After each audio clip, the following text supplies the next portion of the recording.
Apa aja yang perlu disiapkan untuk breeding ikan cupang? Kalau breeding apakah pakai tanaman air? Jadi logikanya kalau sudah airnya enak, mutasinya ya tambah enak. Ya, pada saat memasukkan induan, banyak metode. Kalau saya sendiri sebelum breeding, sebaiknya ya entah 1 bulan sebelum, entah 2 minggu sebelum, 3 minggu sebelum, terserah. Kriteria induan ini sebaiknya cari warna yang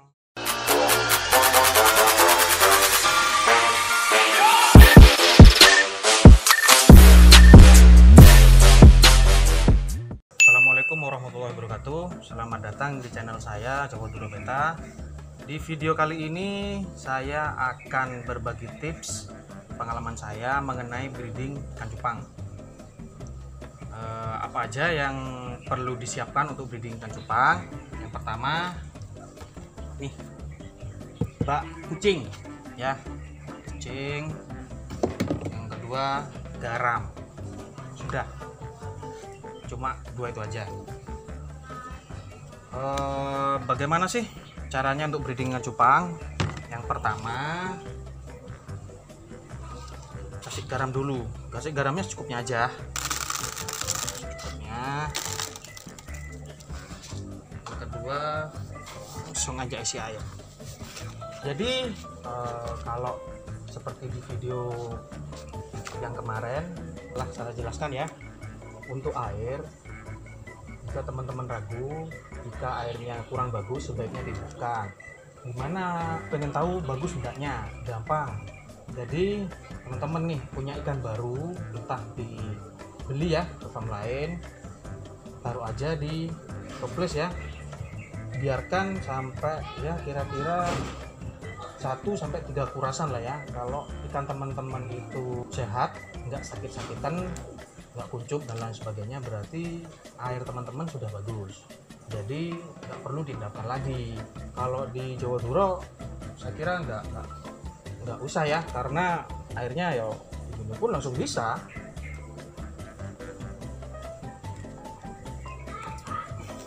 Jadi seperti itu ya. Jadi langkah pertamanya, kasih garam secukupnya. Meskipun air bagus, tetap harus kasih garam. Tugas garam ini salah satunya membunuh jamur. Jadi meskipun air artesis, saya sudah pernah mencoba ya, meskipun air artesis tapi tidak memakai garam, ikan saya kuncup sakit-sakitan jamur. Jadi sebaiknya harus kasih garam, meskipun itu air apa saja sebaiknya dikasih garam. Jadi untuk takarannya, kalau di farm saya ya, saya untuk breeding kira-kira airnya 10 cm, sejari tengah lah ya, jari tengah. Kemudian kasih ini nih, tempat telur. Jadi ingat ya teman-teman ya, sebaiknya airnya diendapkan dulu kalau memang ragu airnya kualitasnya bagus atau enggak. Jadi seperti itu. Yang kedua, jangan lupa garam, wajib garam. Oke, kita taruh tempat untuk telurnya ya. Medianya bisa plastik nih, atau styrofoam, bisa daun dan lain sebagainya. Kalau breeding apakah pakai tanaman air? Bisa pakai, bisa enggak, tergantung selera teman-teman dah ya. Jadi untuk media telur nih, plastik apa ini ya, plastik seperti ini kita tempelkan di air. Kemudian jangan lupa daun ketapang. Fungsi daun ketapang netral pH air. Kalau fungsi daun ketapang itu memperbagus warna, saya rasa kurang pas. Jadi logikanya kalau sudah airnya enak, mutasinya ya tambah enak ya. Jadi kita kasih daun ketapang. Jangan lupa daun ketapangnya diolah. Oke, jangan langsung asal jebul. Kemudian pada saat memasukkan induan, banyak metode. Kalau saya sendiri langsung aja, si jantan cebur, betina cebur. Ada juga yang memakai metode penjodohan. Ya, mana yang menurut teman-teman enak untuk breeding, dipakai aja, ataukah penjodohan atau enggak, terserah teman-teman. Yang penting jadilah ya. Oke. mungkin saya rasa sudah jelas untuk breeding. Sekarang lanjut ke induan. Untuk induan ini sebaiknya usia minimal itu 6 bulan atau size-nya bahasa umum ya, ini M plus. Jadi tambah tua tambah bagus. Jadi kalau tambah tua pigmen warnanya akan semakin kuat. Ini seperti itu. Kemudian sebelum breeding sebaiknya ya entah 1 bulan sebelum, entah 2 minggu sebelum, 3 minggu sebelum, terserah, beri perawatannya yang cukup baik lah untuk calon-calon induannya. Jadi yang seperti yang video kemarin ya, pakannya pakan hidup ya, pakan hidup pagi sore, pakannya apa aja terserah yang ada di daerah teman-teman masing-masing, yang penting pakan hidup.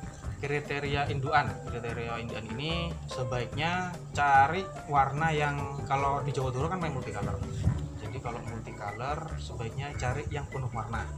Yang kedua, ekornya sebaiknya minimal itu gede, kunci lebih baik, apalagi kalau ada itu yang sampai kecil. Selanjutnya faktor-faktor kegagalan dalam breeding.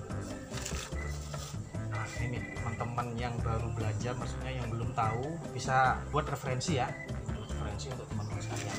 Jadi faktor kegagalannya yang pertama itu adalah usia induan yang belum matang atau usia muda. Jelas ya, banyak faktornya.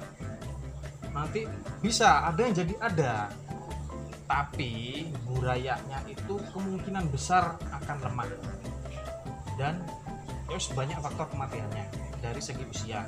Yang kedua, biasanya bang, ikan saya kok nggak mau nelor bang. Biasanya faktor seperti itu airnya itu biasanya nggak enak, ikan itu nggak enak dengan air tersebut,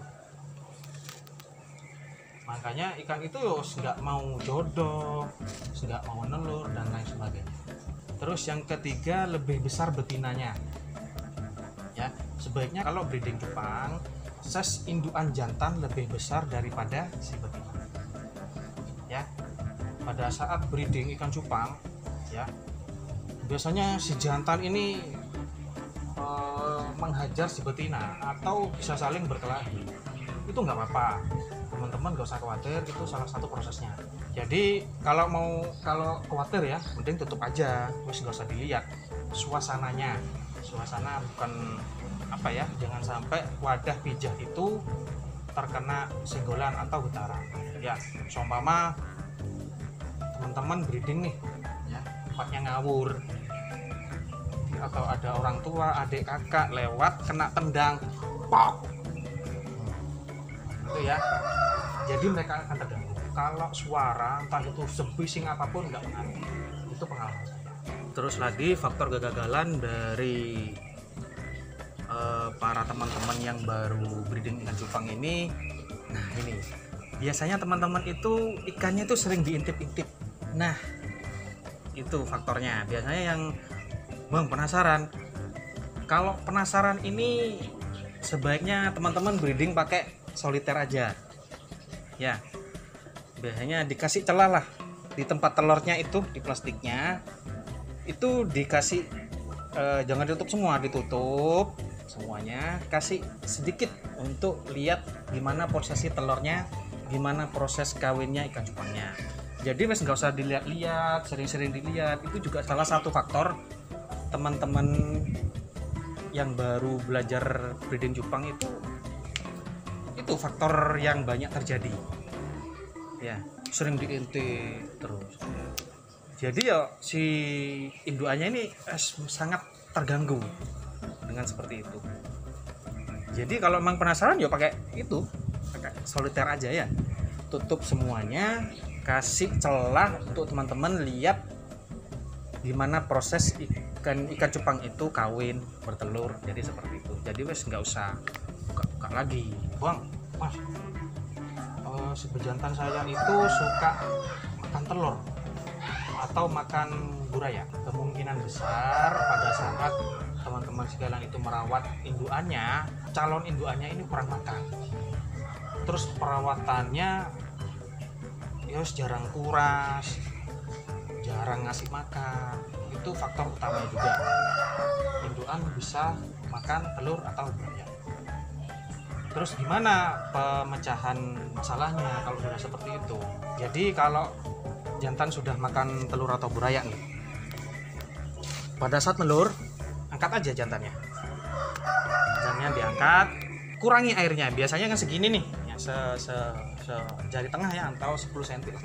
Kurangi aja sampai setengah, 5 cm atau 1 cm itu boleh. Ambil jantannya, kurangi aja. Kemudian kalau teman-teman sudah tahu si pejantan itu makan buraya, sebaiknya ini jangan diisolasi di pinggir. Biarkan taruh di tengah aja nih, kayak gini. Nah, oke ya, taruh di tengah aja, nggak usah diisolasi di pinggiran wadah pija.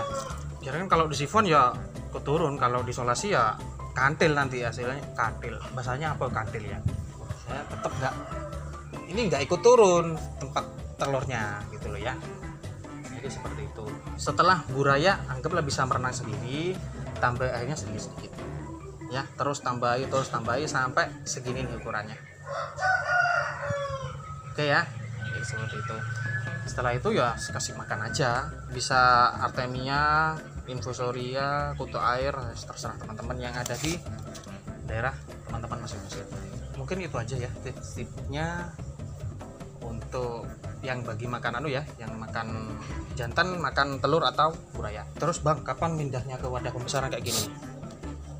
Biasanya saya nggak ada patokan hari atau umur 4 hari harus pindah, nggak. Kalau saya kasih makan dulu, terus biasanya kalau saya lihat si buraya itu sudah benar-benar sehat, baru saya pindah ke wadah pembesaran. Terus airnya seberapa? Segini aja cukup, sama seperti wadah pemijahan. Tetap ya, pada saat di lubuan tetap harus kasih garam. Sebaiknya kalau sudah di sini nih, kalau sudah di lubuk, nah kalau saya pakai tumbuhan air,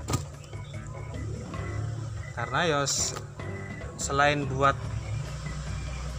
asupan oksigennya biar tambah banyak, karena kan tumbuhan air kan ada beberapa tumbuhan air yang mengeluarkan oksigen, jadi ya ikannya ya biar lebih sehat juga ya. Terus biar lebih seperti habitatnya. Disarankan kalau sudah outdoor itu disarankan harus pakai tanaman air. Kalau semi outdoor ini nggak langsung terkena sinar matahari tapi di luar, itu nggak usah, nggak apa-apa, atau dikasih juga nggak apa-apa cairannya teman-teman. Jadi seperti itu. Saya rasa itu aja ya yang bisa saya ungkapkan, berbagi tips dan pengalaman saya mengenai breeding ikan cupang. Mungkin jika ada pertanyaan, teman-teman bisa komen di kolom komentar. Oke, sekian video dari saya. Terima kasih. Tetap support channel Jawa Duro Beta. Assalamualaikum warahmatullahi wabarakatuh. Pesan terakhir dari saya, mungkin ini bisa jadi referensi juga untuk teman-teman. Jika ingin berbisnis ikan cupang, sebaiknya untuk induan beli yang murah-murah dulu, jangan langsung yang mahal ya. Istilahnya yang teman-teman ini belinya masih terjangkau, di breeding sampai benar-benar sukses, kemudian teman-teman bisa upgrade induan ke yang lebih bagus, begitu seterusnya. Jangan stuck untuk induan, terus upgrade agar pasar teman-teman, toko teman-teman penjualannya enak ya. Logikanya ikan bagus penjualannya enak. Jangan khawatir ikannya nggak laku, oke?